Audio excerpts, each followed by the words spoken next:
Selamat pagi anak ibu yang baik. Pagi ini kita belajar dari tema 1, sub tema 4, pembelajaran 6 ya. Kita lihat di sini ya. Ketika menolak permintaan orang lain, kita harus mengucapkannya dengan sopan. Kerukunan akan terjaga bila kita bertutur kata dengan baik. Pernahkah kamu mendengarkan dongeng tentang penolakan permintaan seseorang? Mungkin pernah ya anak ibu yang baik ya. Kalau tidak pernah, kita lihat dulu ini. Ada kisah si JJ dengan si Jepara ya. Di padang rumput yang luas hiduplah sekelompok jerapah. Ya, tahu jerapah kan yang panjang lehernya? Kalau Jepara lehernya pendek tapi badannya bergaris-garis ya. Nih jerapah, kalau beda jerapah dengan Jepara ya. Ada jerapah bernama JJ dan Juju ya kan. JJ bersifat sombong ya, karena merasa tubuhnya paling tinggi, paling hebat, mungkin paling besar. Sedangkan Jojo bersifat baik hati, tubuhnya yang pendek, tidak terlalu tinggi lah, tidak pendek kali sih ya. Pada suatu hari, kakek jerapah datang meminta tolong kepada JJ. Si JJ tidak mau, dia menolaknya ya. Jadi dia menolak langsung. Namun, tapi penolakan JJ mungkin tidak sopan. Tidak mau kek. Seharusnya kan. Tidak mau kek, saya sedang repot katanya. Seharusnya, maaf ya kek. Yang seharusnya sopan dia menolak. Maaf ya kek, saya tidak bisa. Karena masih ada pekerjaanku yang lain. Kalau memang tidak bisa ya. Kalau repot kita tidak bisa menolong orang lain, katakan maaf ya kek, saya tidak bisa karena ada pekerjaanku sekarang. Gitu. Jadi sopan. Tidak menimbulkan sakit hati si kakek. Tapi si JJ bukan kayak gitu, tidak mau kek, saya sedang repot. Jadi bawaannya sombong ya kan. Si kakek nanti bisa sakit hati, akhirnya tidak tercipta lagi kerukunan ya. Karena perkataan si JJ tadi. Coba menolak dengan sopan, kerukunan tetap terjaga. Tahu artinya anak ibu kerukunan? Rukun, damai ya. Itu orang sering sakit hati karena perilaku orang selalu mengganggu orang lain atau sombong dia gitu ya. Oke. Terus apa kata si Jojo?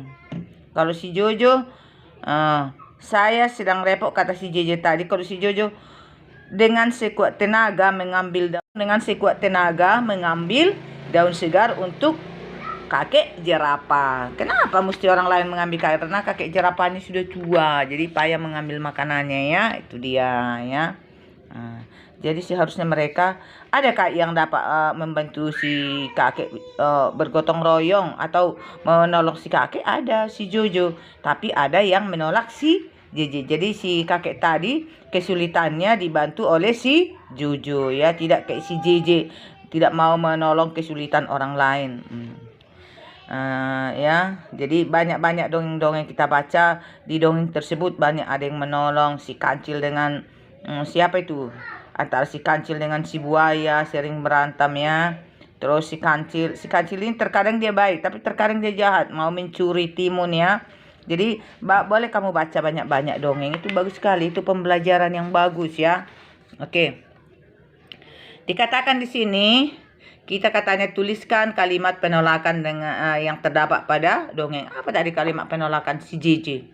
Saya tidak mau kek, saya repot katanya. Itu tadi kalimat penolakan si JJ. Tuliskan di sini katanya.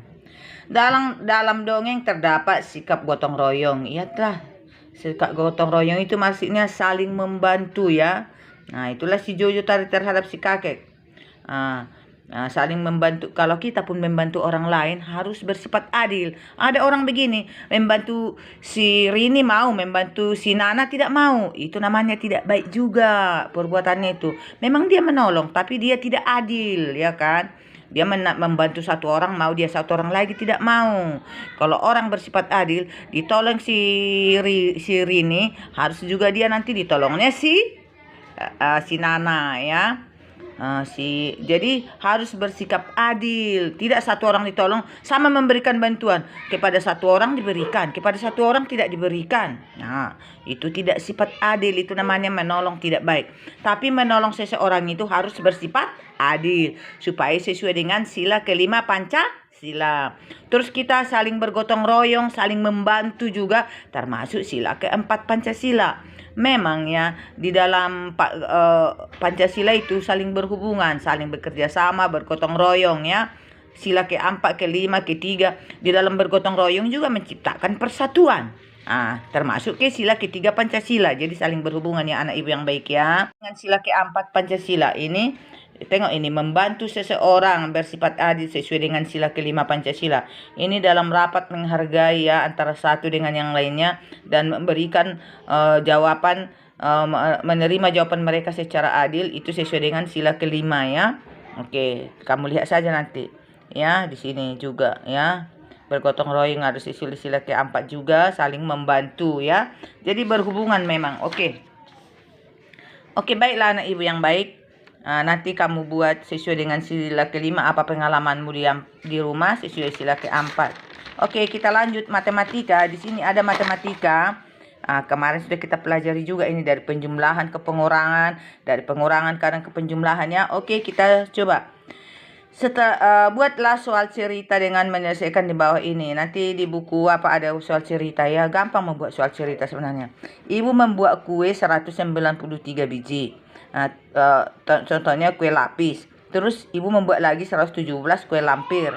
Terus kue tersebut diberikan kepada orang yang bekerja bergotong royong 200 biji. Contohnya gitu ya. Membuat ceritanya gampang ya.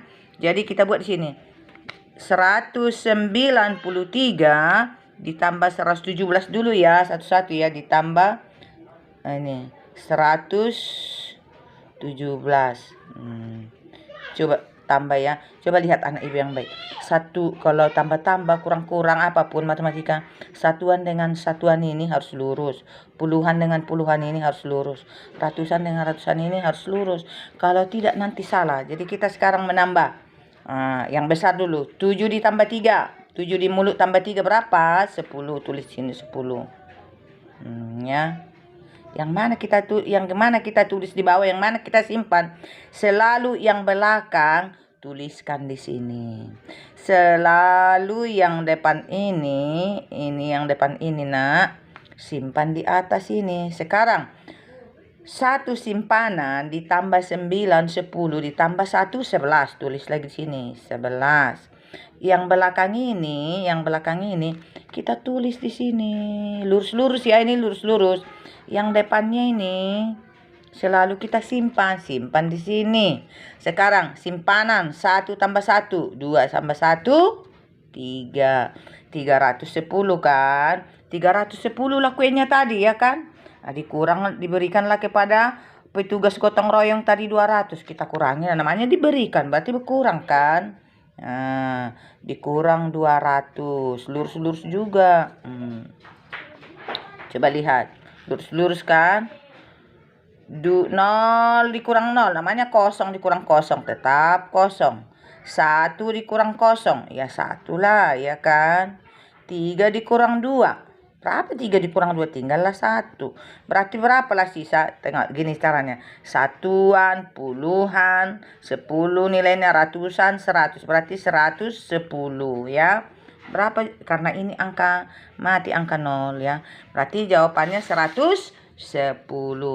Nanti sama seperti ini anak. Ada juga kurang-kurang. Ini nanti kurang-kurang duluan. Kita coba dulu kurang-kurang nih ya. 367 dikurang 100 berapa itu? 13. Gampang ini nak, gampang kali. Lihat, ibu juga buat lurus-lurus kan. Oke, 7 dibuang 3. Yuk buang 3-nya nak. Berapa sisa? Ayo buang 3. Hitung sampai 7. 3 4 5 6 7 berapa sisa? 4 ya.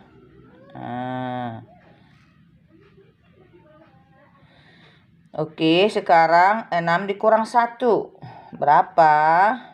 6 dibuang 1 anak ibu yang baik. Lurus-luruskan jawabannya. Oke. 1 dibuang 1, 3 dibuang 1, 2. Nah, ini nih hasil kurang-kurangnya. 254 ini. Tetapi ditambah lagi. Ini tadi kan ada kue 367. Terus diberikan kepada gotong royong 113. Terus ada lagi orang memberikan 250. Nah, ditambah lagi lah. Ada lagi orang memberikan 250 ya. Berarti ditambah lagi. Ayo. Lurus-lurus lagi. 4 ditambah 0 ya tetaplah 4. 5 ditambah 5 10. Tulis lagi di sini.